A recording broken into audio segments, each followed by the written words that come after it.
کسی زمانے میں کوئی بادشاہ تھا جو پھولوں کی سیج پر سویا کرتا تھا، اور اس کے لیے اس نے ایک خادمہ رکھی ہوئی تھی جو اس کے بستر کو سجایا کرتی تھی۔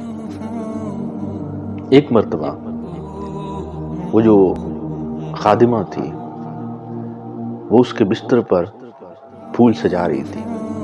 اس نے سوچا کہ میں اتنے عرصے سے یہاں کام کر رہی ہوں، اور بادشاہ کی یہ عادت ہے کہ یہ پھولوں کی سیج پر سوتا ہے، کیوں نہ آج میں ذرا یہ چیک تو کروں کہ اس پھولوں کی سیج پر سونے میں کیا لذت ہے۔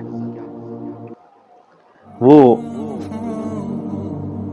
پھول سجا کر بستر پر تھوڑی دیر کے لیے لیٹتی ہے، اس لیے کہ وہ دیکھنا چاہتی ہے کہ اس میں لذت کیا ہے۔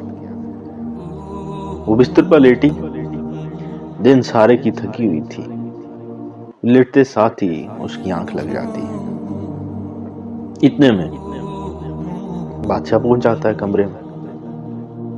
جب بادشاہ آیا تو اس نے دیکھا کہ اس کے بستر پر ایک خادمہ لیٹی ہوئی، تو بادشاہ کے تو اپنے جہو جلال ہوتے ہیں۔ بادشاہ کو غصہ آیا کہ کسی خادمہ کی اتنی جرت کہ وہ میرے بستر پر سو جائے۔ اس نے فوراً جلاد کو بلایا اور یہ کہا کہ اس کو پکڑ کر تہہ خانے میں لے جایا جائے اور اس کی پیٹھ پر کوڑے مارے جائیں کہ یہ بادشاہ کے بستر پر سوئی ہے۔ جلاد پکڑ کر لے جاتا ہے اس خادمہ کو، اور اس قید خانے میں جا کر جب اس خادمہ کی پیٹھ پر کوڑے لگاتا ہے، جب کوڑا لگتا ہے تو وہ روتی ہے، اور جب کوڑا ہٹاتا ہے تو وہ ہنستی ہے۔ بادشاہ پوچھتا ہے کہ تو روتی کیوں ہے اور ہنستی کیوں؟ وہ کہتی ہے میں روتی اس لیے ہوں کہ جب کوڑا پڑتا ہے تو اس کے درد اور تکلیف سے میں روتی ہوں، اور جب وہ چھوڑتا ہے، اور ہنستی اس لیے ہوں کہ میں صرف ایک مرتبہ اس پھولوں والی سیج پر سوئی ہوں، میرا یہ حال، اور جو روزانہ اس سیج پر سوتا ہے اس کا کیا حال ہوگا۔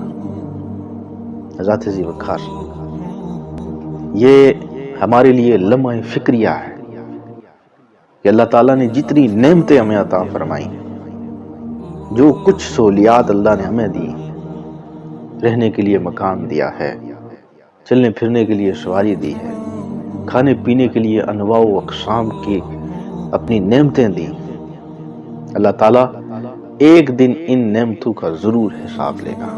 لیکن اگر ہم یہ ساری باتیں بھول چکے ہیں اور بھولتے جا رہے ہیں، تو اس کا مطلب یہ ہے کہ اس نے ایک دن جو یوم حساب رکھا ہے، اس نے ایک مرتبہ ہم سے ضرور حساب لینا ہے۔